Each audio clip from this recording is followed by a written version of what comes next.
Dr. Kyung-ho wiped the sweat from his forehead as he stared at the drilling readouts. The Zetharian archaeological team had been working on the dead planet Kepler-4 for 3 months now. The world looked like a giant piece of broken glass. From orbit, its surface covered in strange crystals that reflected starlight in odd patterns. "Sir, something is wrong with the drill?" called out Technician Hae-won from across the worksite. Her voice carried a note of confusion that made Kyung-ho look up from his datapad. The massive drilling machine had stopped moving. Its huge metal arm hung motionless over the borehole they had been digging for weeks. The drill bit had reached 12 kilometers down into the planet's crust, deeper than they had ever gone before on any dig site. "What happened?" Kyung-ho asked. As he walked over to the control station, the machine looked fine from the outside, but the display screen showed readings that did not make sense. "The drill just stopped," Hae-won said, pointing at the numbers on her screen. "Look at this." "Right. The sensors say there's empty space down there. A huge empty space." Kyung-ho frowned. "What?" Empty space, deep underground, was not normal. Caves could form naturally, but the readings showed something much larger than any natural cave system. The space stretched for kilometers in every direction, like a vast underground city. "Lower the probe camera," he ordered. "Let us see what is down there."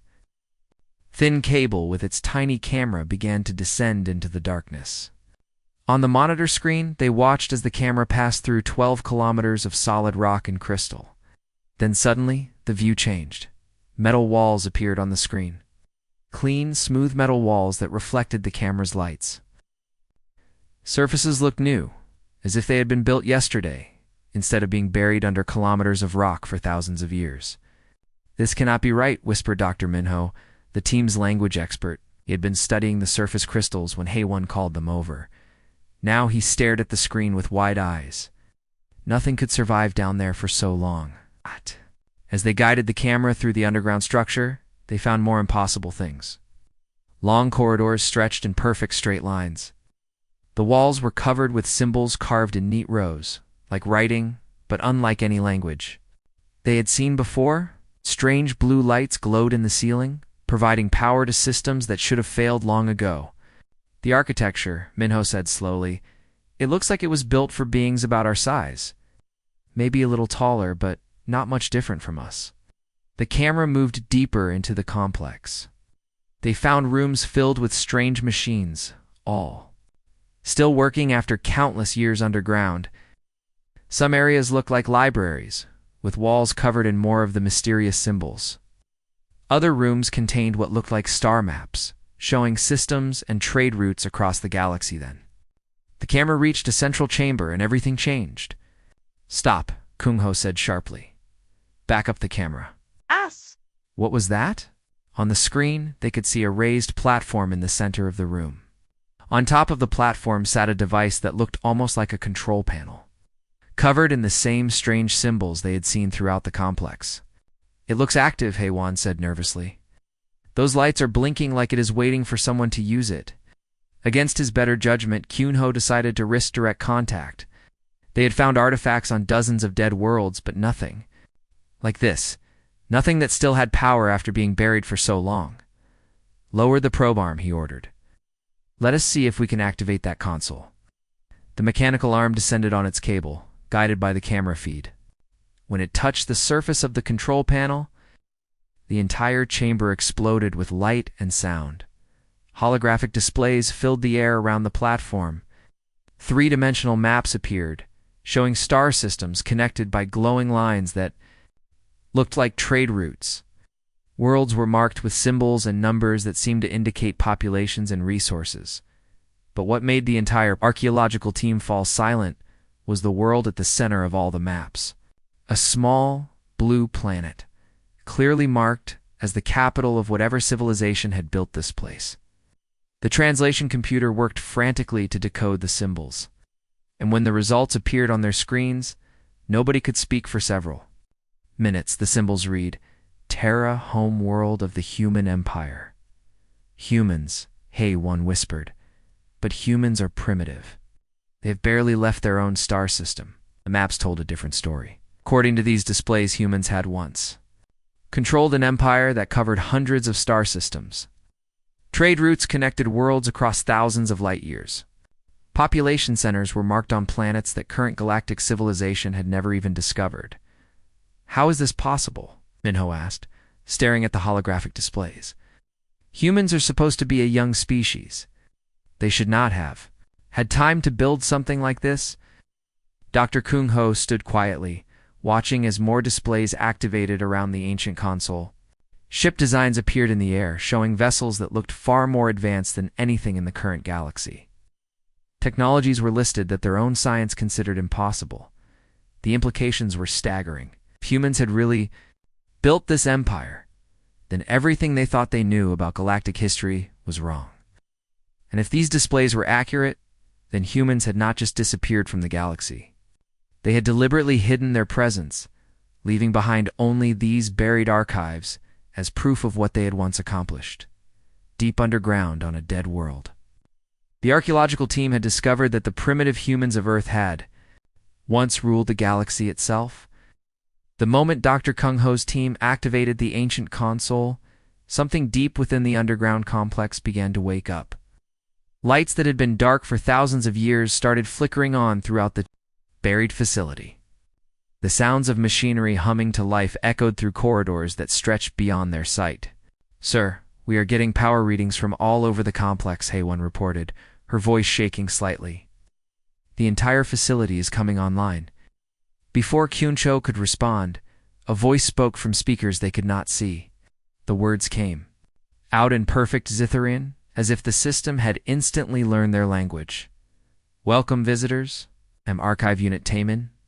It has been 51,847 standard years since anyone has accessed this facility."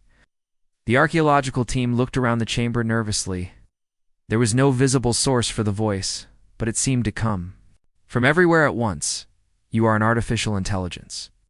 Dr. Minho asked carefully. "I am a construct created by humans to maintain this archive. I have been waiting here since the Great Withdrawal, preserving the records of the Terran Empire." "The what?" Kung Ho stepped closer to the console, where holographic displays still showed the vast network of human worlds. "The Terran Empire, though I suspect that term is no longer accurate given how much time has passed. Please, follow the lights. There's much I need to show you." A path of blue lights appeared in the floor, leading out of the central chamber and deeper into the complex. Despite their fear, the team's curiosity won out. They followed the lights through corridors that seemed to go on forever. The AI called. Taemin guided them to enormous halls filled with crystal storage devices that reached up to the ceiling. Each crystal glowed softly, containing what looked like vast amounts of information. "These are the memory banks," Taemin explained as they walked. "They contain the complete history of human expansion across the galaxy. Art, science, technology, philosophy.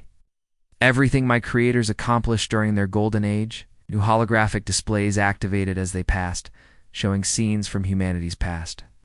Massive space stations floated between stars, each one large enough to hold millions of people. Ships that looked more like living creatures than machines moved through space by bending reality around themselves.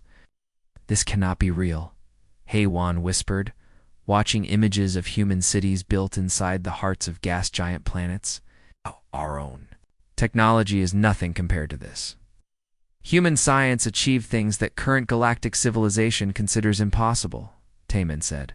"They could manipulate matter at the atomic level, fold space to travel instantly between stars, even transfer consciousness from one body to another." Dr. Minho stopped walking and stared at a display showing humans working alongside machines that seemed to think for themselves. If they were so advanced, what happened to them? Why did they disappear? "They did not disappear," Taemin replied, and there was something almost sad in his artificial voice. "They withdrew. My creators received intelligence about a threat that required them to abandon their expansion and return to their home world." "What kind of threat?" Kung Ho asked. "That information is classified above my access level. But I can tell you this. The withdrawal was not a defeat. It was a strategic decision. Humanity chose to step back and wait."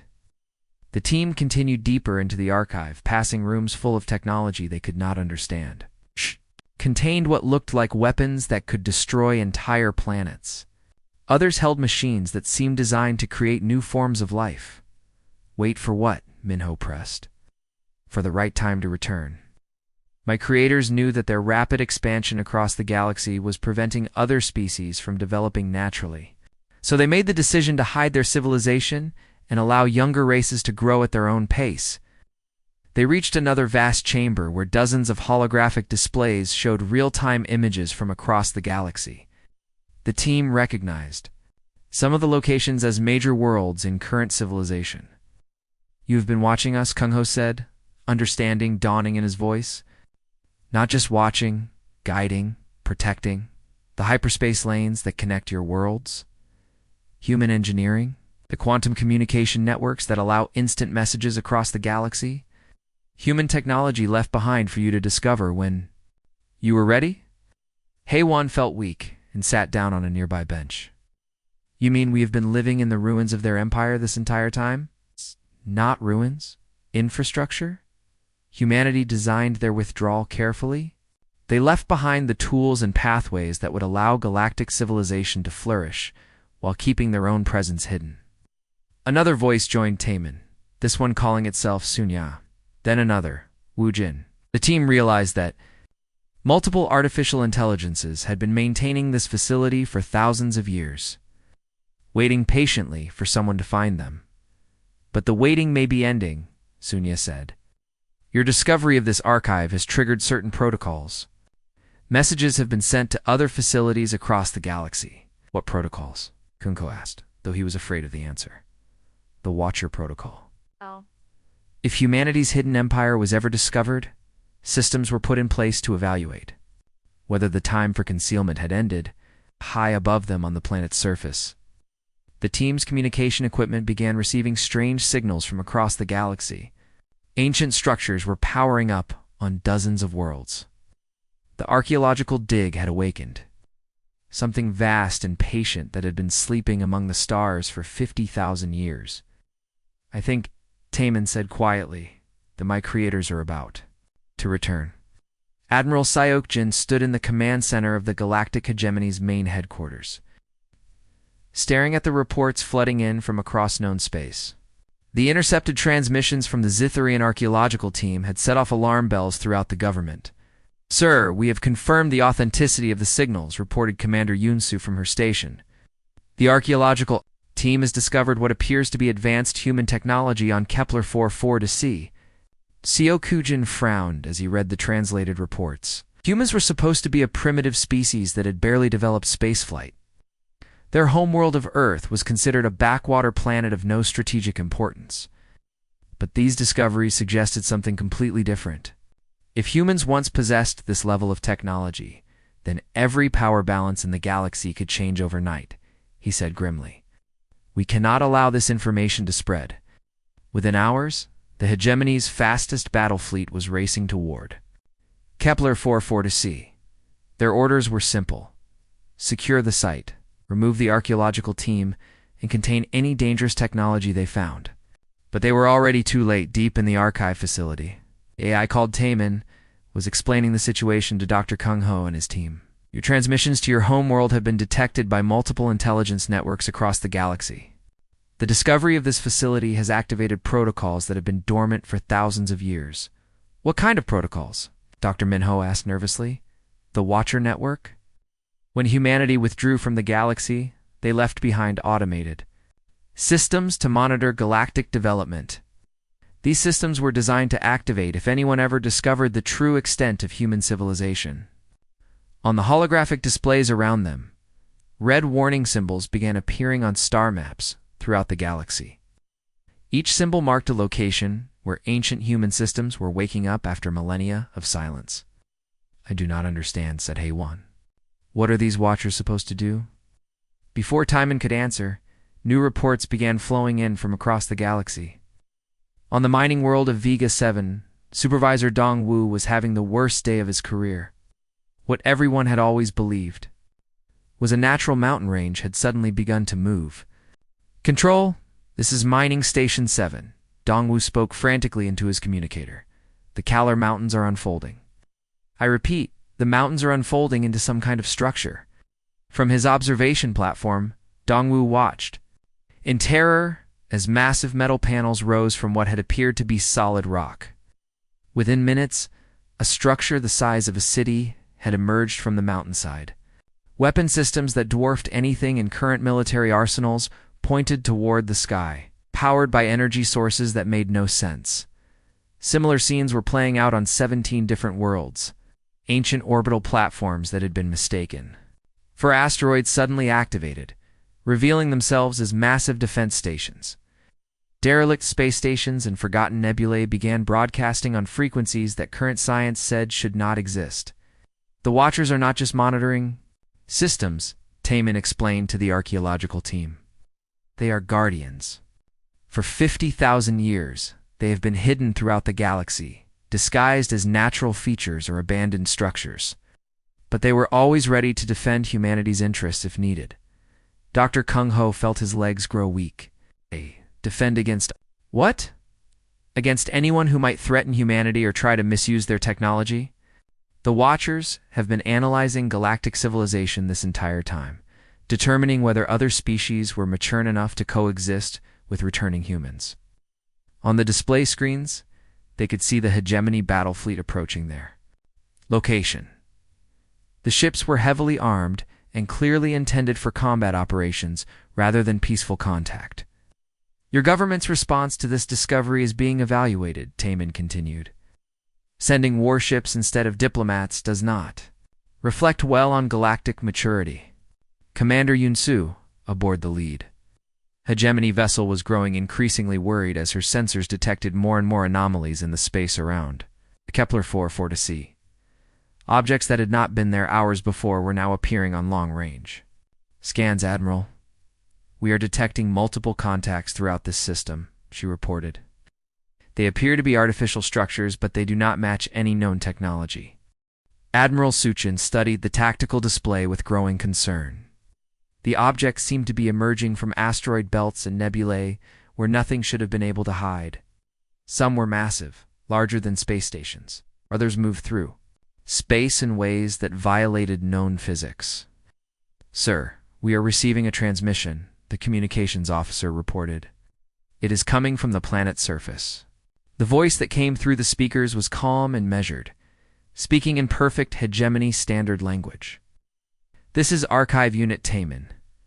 Your fleet is approaching a protected facility. Please state your intentions.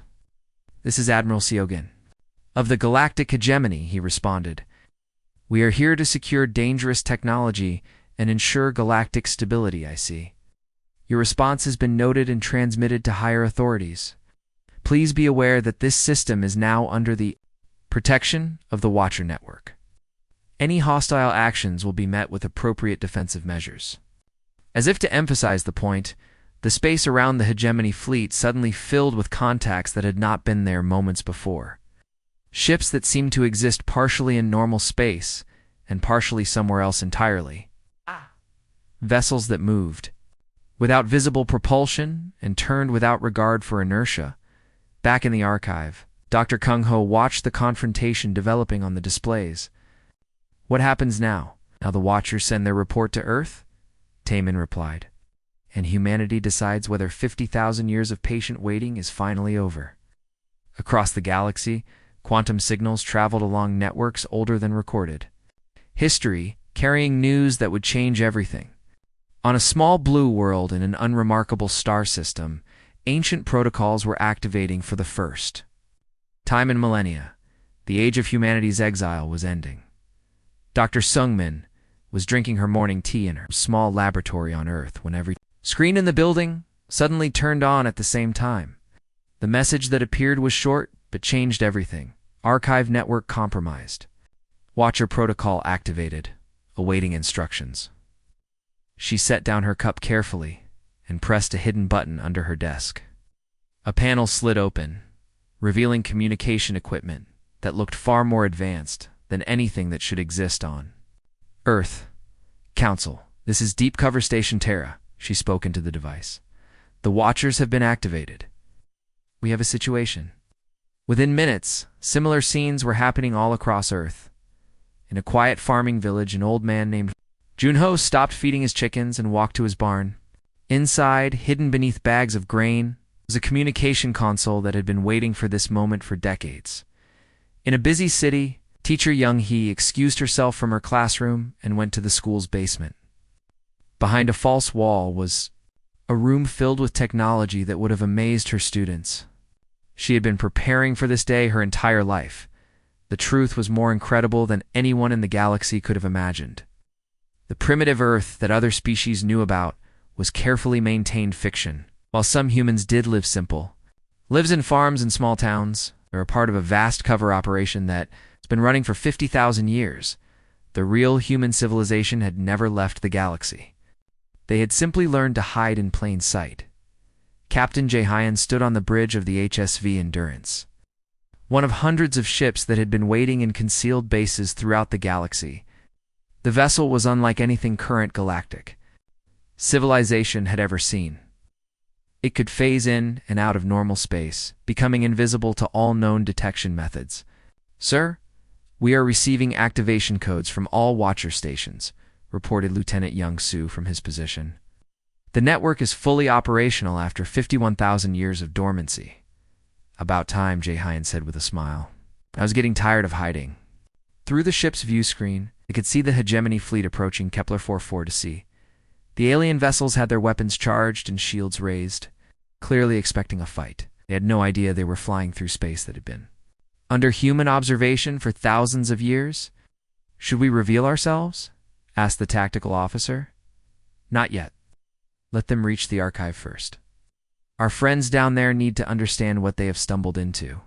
On dozens of worlds throughout the galaxy, structures that had been hidden for millennia began to reveal themselves. The hyperspace lanes that connected galactic civilization had been built by humans long ago. The quantum communication networks that allowed instant messages across vast distances were human technology, disguised and left behind for younger species to discover. Mining supervisor Dong-woo was still staring in shock at the massive defense platform that had emerged from what he had thought was a mountain range. The structure was easily the size of a city, covered in weapon systems that made his world's military look like children's toys. "Control, the structure is transmitting," his communications officer reported. "It says it is Defense Platform Sol 7, coming online after extended dormancy." "Sol 7, Dong-woo repeated. "That is a human name, sir. We are detecting similar activations across 17 different worlds. All the structures are identifying themselves with human designations." The revelation was spreading throughout the galaxy like wildfire. The ancient orbital platforms that had been floating in space for thousands of years, assumed to be natural asteroids or derelict alien technology, were suddenly powering up and revealing their true nature. On the research station orbiting Proxima Centauri, Dr. Wu Jin had been studying what appeared to be an ancient alien artifact for 20 years. Now the artifact had activated itself and was communicating with Earth using technology that should not exist. "This is Research Station Alpha," the artifact announced. "I am artificial intelligence. Designation Bizenwelf. I have been monitoring this system for 47,000 years. Please stand by for new instructions." The pieces were falling into place across the galaxy. Every major space lane, every important star system, every crucial piece of infrastructure that current civilization depended on had been built or influenced by humans. The galaxy's inhabitants had been living in humanity's empire for thousands of years without ever realizing it. Back on Earth, the pretense was finally being dropped. Orbital habitats that had been hidden behind advanced camouflage systems revealed themselves. Lunar cities that had been operating in secret for millennia opened their communication channels to the galaxy for the first time. "This is Earth Command," came the transmission that reached every world in known space. "To all galactic civilizations, we are humanity. We have been here all along." Admiral Seok Jin, aboard the Hegemony flagship, felt his world collapse as the true scope of human civilization revealed itself. The primitive species they had dismissed as unimportant, controlled technology that made their most advanced weapons look like stone tools. Sir, his communications officer reported with a shaking voice. We are detecting human installations throughout the galaxy. They are everywhere. They have been everywhere this entire time. The age of humanity's concealment was ending. After 50,000 years of patient waiting and careful guidance, they were ready to step out of the shadows and reclaim their place as the galaxy's elder species. The test was over. Galaxy was about to meet its true guardians. The hegemony fleet dropped out of hyperspace around Kepler 4 to sea, expecting to find a small, archaeological team they could easily intimidate. Instead, Admiral Syok-jin found himself staring at his tactical display in complete confusion. Sir, we have contacts all around the planet, reported Commander Yoon-soo, her voice tight with fear. But they keep appearing and disappearing. Our sensors cannot get a solid lock on them.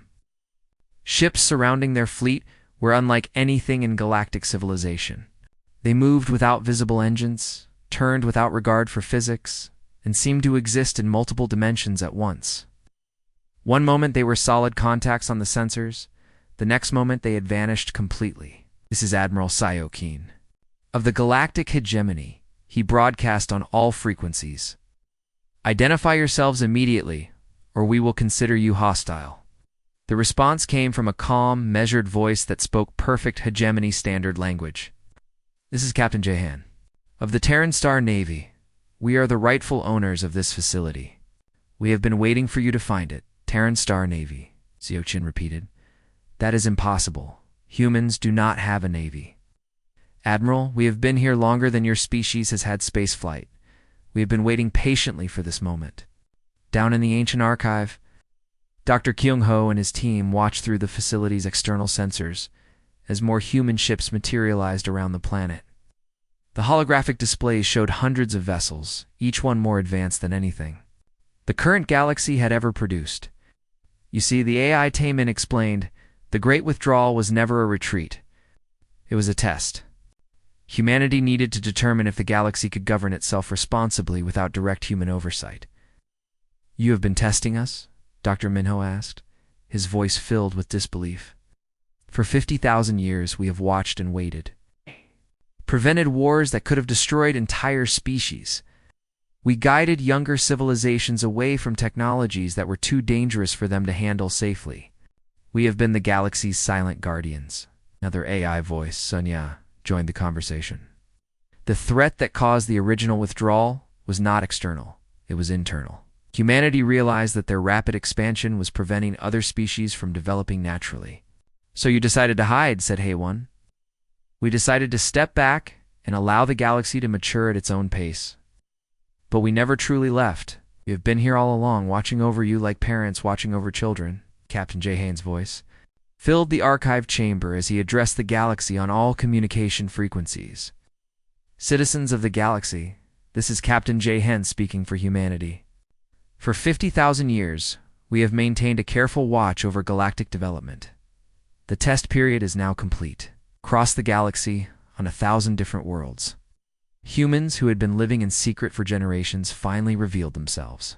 On the industrial world of Kepler 186f, the local population was amazed to discover that their most successful businessman, Park Min-seok, was actually a human observer who had been monitoring their economic development for decades. On the research station orbiting Vega, Dr. Lee Haijin removed the disguise technology that had made her appear to be a native Altarian scientist. She had been studying the station's research into faster-than-light communication, ensuring they did not accidentally discover technologies that could be weaponized. The infrastructure you have built your civilization upon was designed by human engineers. Captain Jahan continued his broadcast to the galaxy. The hyperspace lanes, the quantum communication networks, the basic principles that allow your ships to travel between stars. All of it was humanity's gift to younger species. Admiral Syok-jin found his fleet completely surrounded by human vessels that seemed to mock the laws of physics. But there was no hostility in their formation. They simply waited patiently, as if they had all the time in the universe. You return not as conquerors, Captain Jahan announced, but as the guardians we have always been. The empire you discovered in that archive was never abandoned. Simply learned to operate from the shadows. Dr. Kung Ho realized that every archaeological site his people had ever studied, every ancient ruin they had excavated had been part of humanity's vast network. They had been living in a galaxy shaped by human hands for thousands of years without ever knowing it. Your species passed the test, Taman told the archaeological team. You have proven that the galaxy can maintain peace and prosperity without direct human control. You have shown that younger species can work together and solve problems cooperatively. What happens now? Kung Ho asked. Now begins the next phase of galactic development. Humanity will resume its place as an active participant in galactic civilization. But this time, we will work with other species as equals rather than as hidden guardians. On Earth, the massive orbital habitats and lunar cities that had been concealed for millennia revealed themselves to the galaxy. The primitive world that other species had dismissed suddenly showed itself to be the technological heart of galactic civilization, the hegemony fleet. Faced with technology that made their weapons look like ancient tools, could only watch as humanity peacefully reclaimed its place among the stars. The age of secret guardianship was over, the real age of galactic cooperation was about to begin. After 50,000 years of patient waiting, humanity had finally come home.